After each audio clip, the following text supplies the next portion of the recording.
It's lovely to be here at this amazing conference. There have been so many really interesting presentations so far.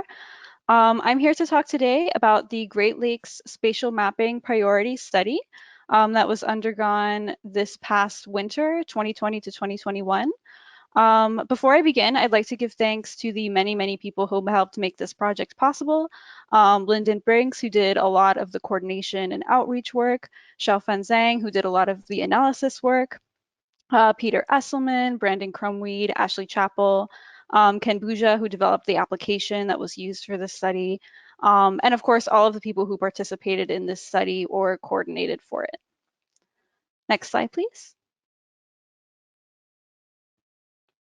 So in this presentation, I'm going to talk a little bit about what this study is, what we're trying to do, and then after discussing some prior studies and how it's been used in the Great Lakes in the past, I'll talk about the results of this study and how it might be applied in the future. Next slide, please. So I'll be pretty brief on this slide since y'all have been at this conference and this has been discussed quite a bit. But there's significant gaps in the Great Lakes. And so what we're trying to do is make it easier to fill those gaps. Next slide, please. So regarding this project, there have been long time coordination in the mapping on mapping projects in the Great Lakes, but we want to make it easier for that coordination to happen. We want to make it easier for mapping partners to find each other. And so for this study, we had partners from the Great Lakes Observing System, the Great Lakes Environmental Research Laboratory, USGS, and so many others to help coordinate and reach out to different partners in order to help find participants and interested parties.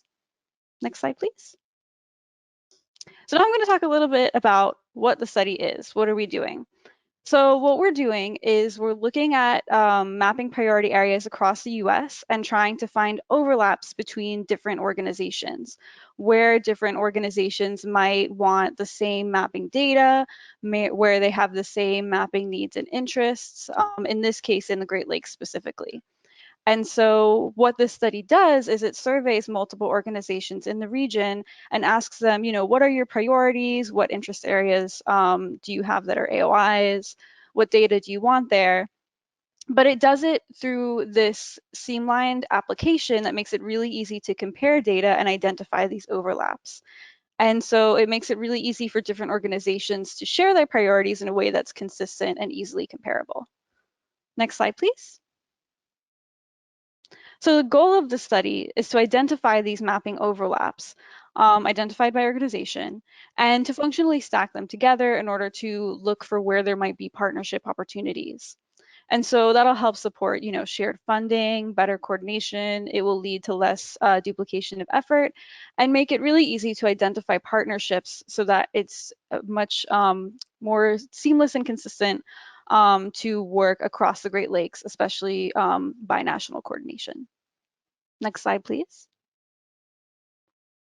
So the priorities tool itself, it's an application developed by Ken Buja over at NCOS using Web App Builder for ArcGIS. It's a grid-based system. You can see a screenshot of it here.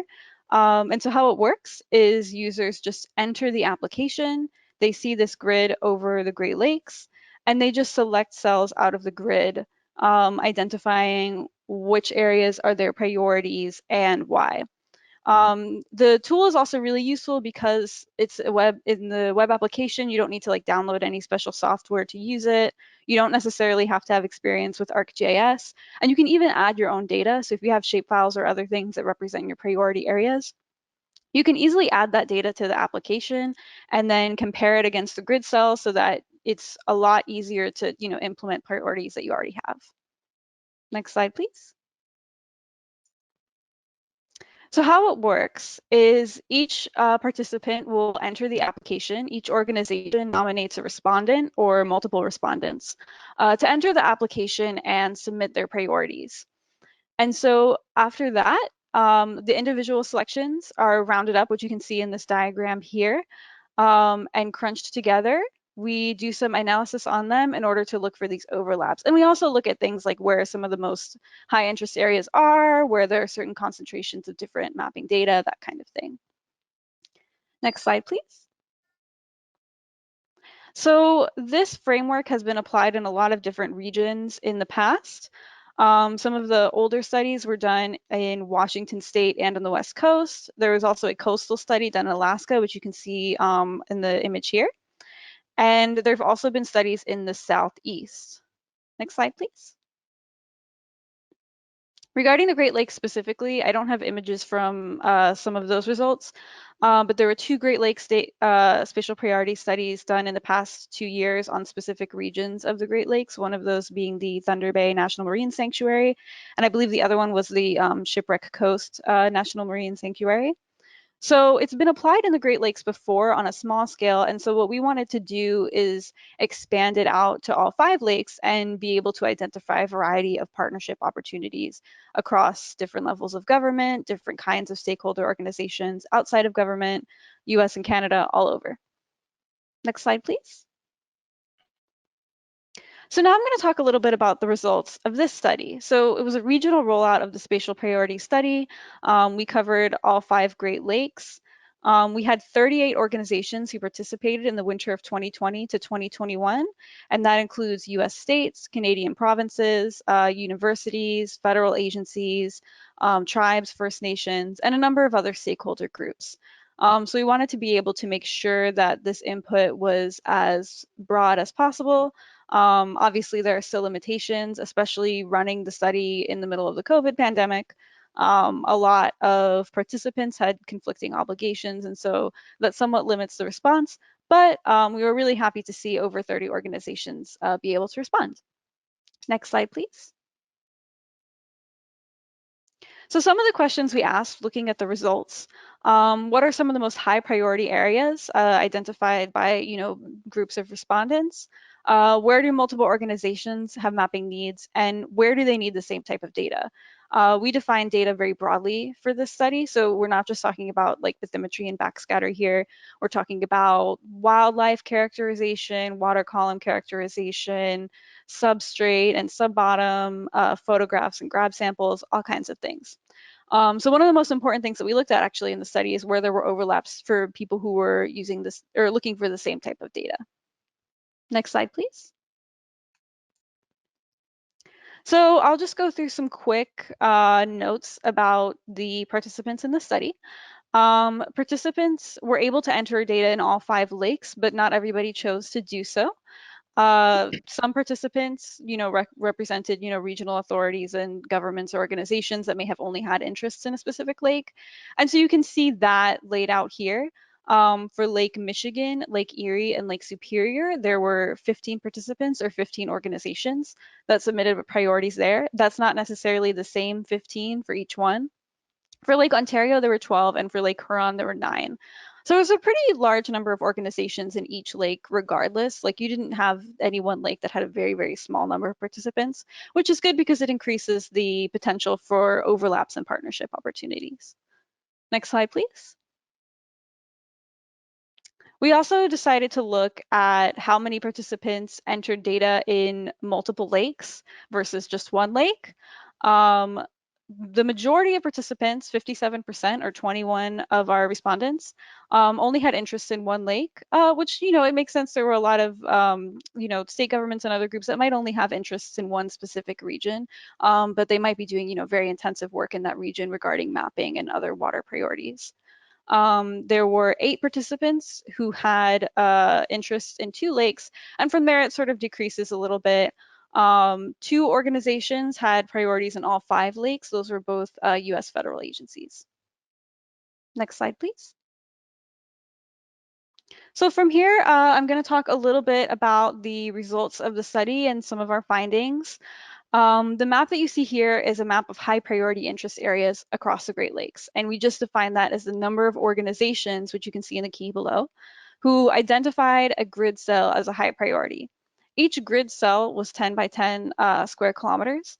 So hopefully that provides a sense of the spatial distribution of the priorities. And as far as high priority is concerned, we define that as the organization needs mapping data within 2 years. So, very urgent time frame. And from there, you can see a lot of specific results. There was a lot of specific interest in northern Wisconsin and around the Apostle Islands. And you can also see a lot of interest in Green Bay and in the connecting channels. Coastal areas in particular show up a lot. That isn't surprising. There's a lot of groups that have coastal interests.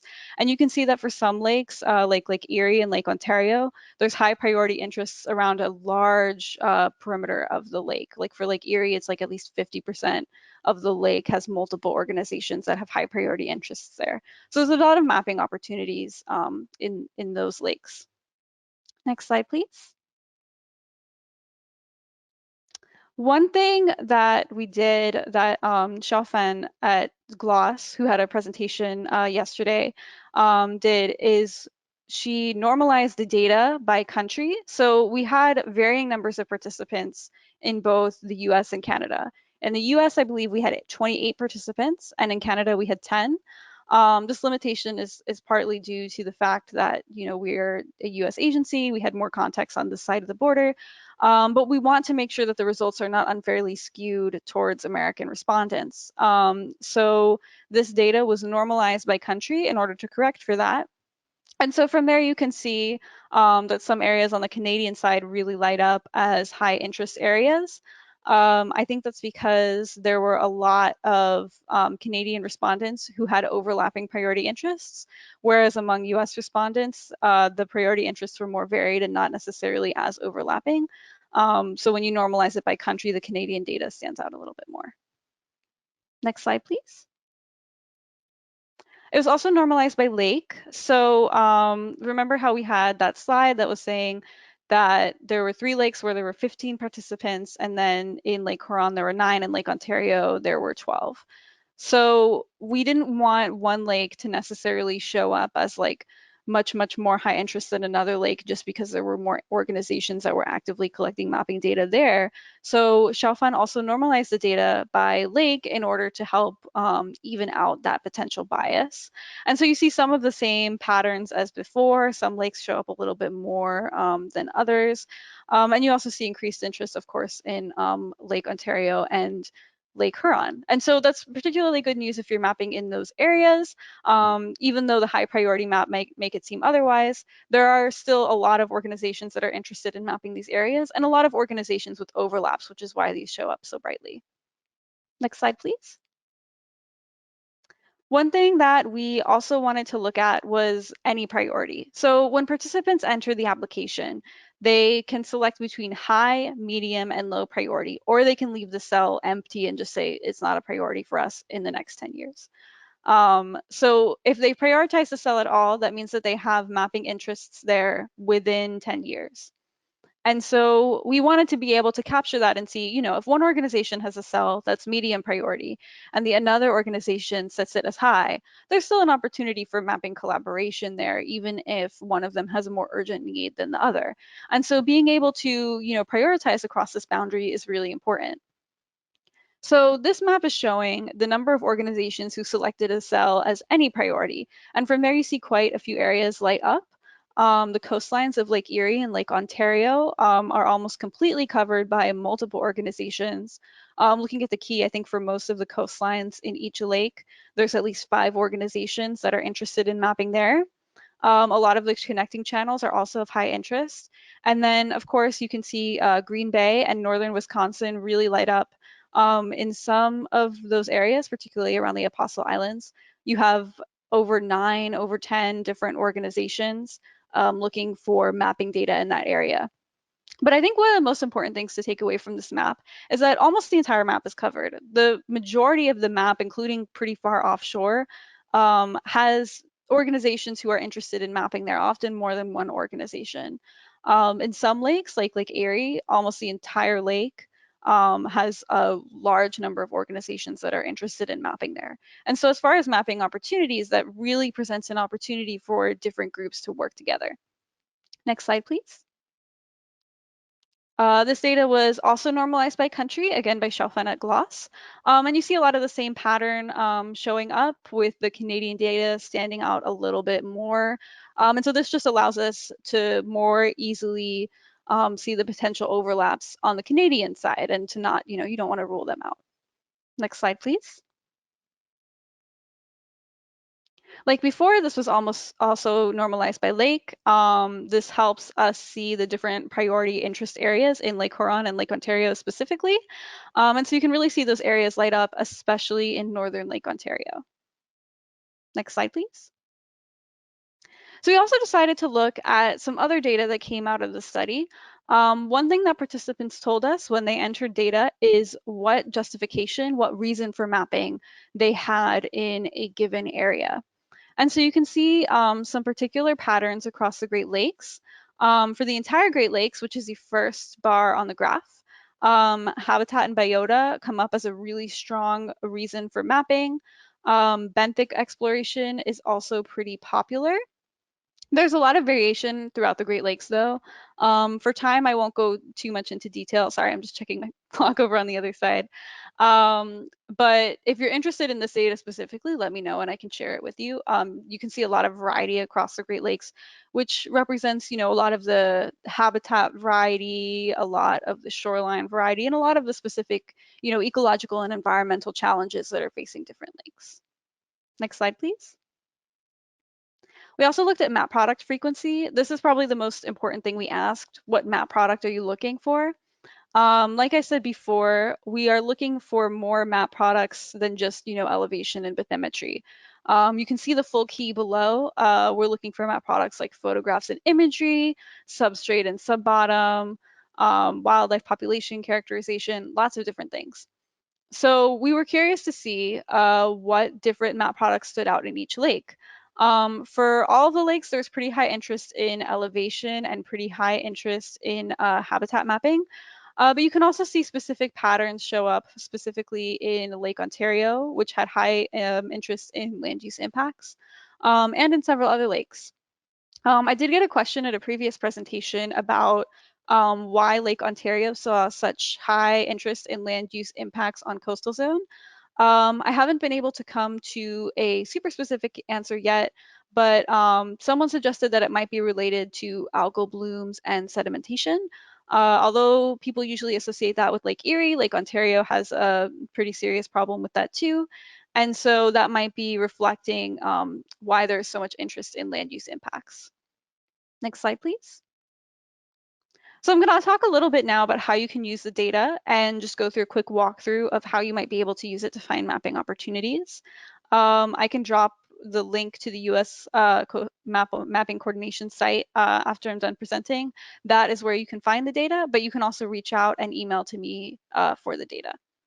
Next slide, please. So here's what you might do if you're interested in finding mapping partnerships in this region. All you would have to do is go to the US coordination site and scroll down to where it says under data layers, spatial priority study, Great Lakes. And then you just need to scroll down to your area of interest.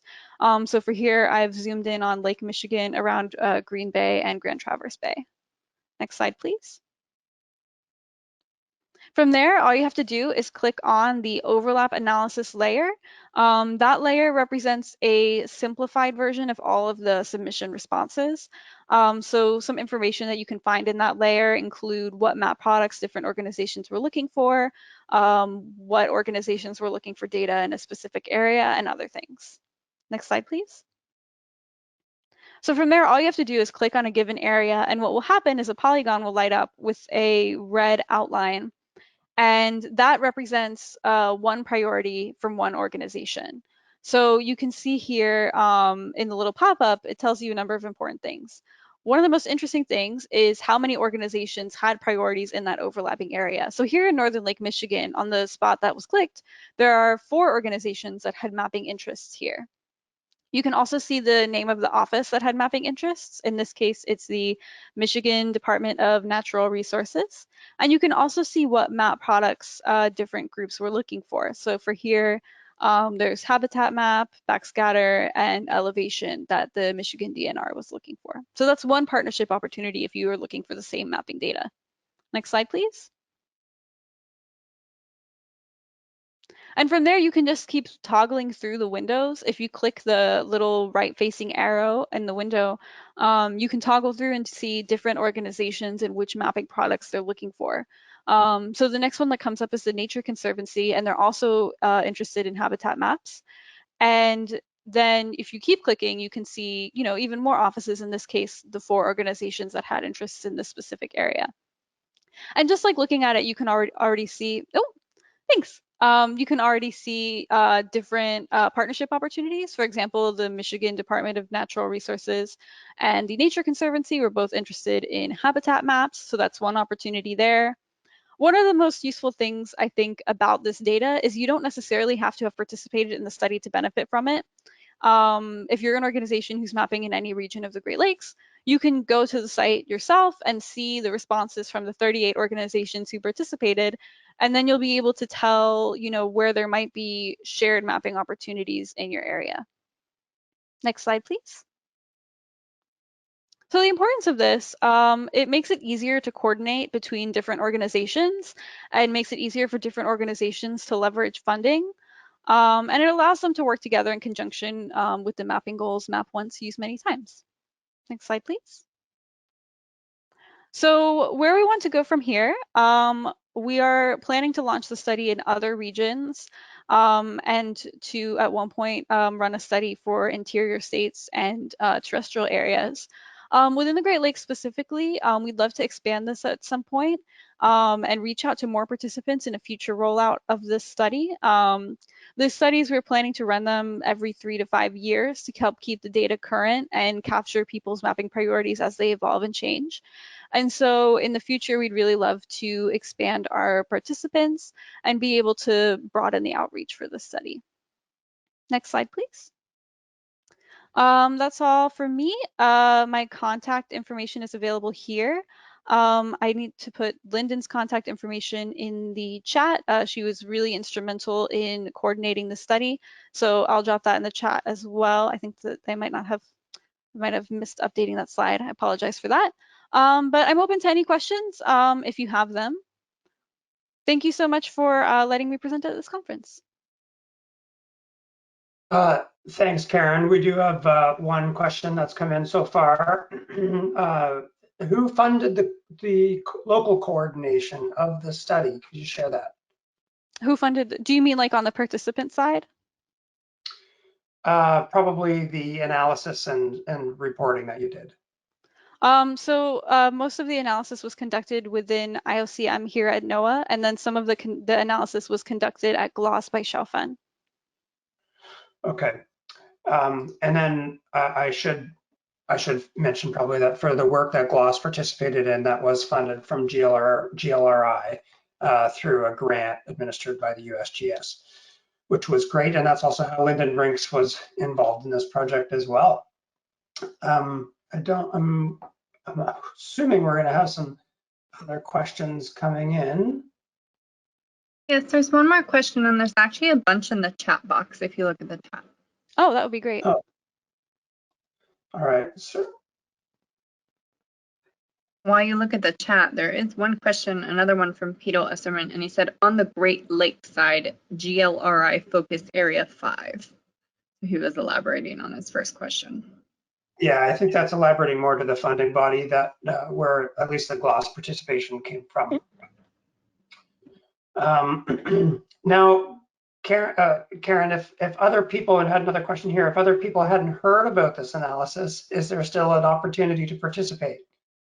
Yes, so we plan to run these studies every few years. So particularly if there are folks in the audience who represent organizations that would like to participate in the future, please reach out, and then we will reach out to you in the next rollout of the study.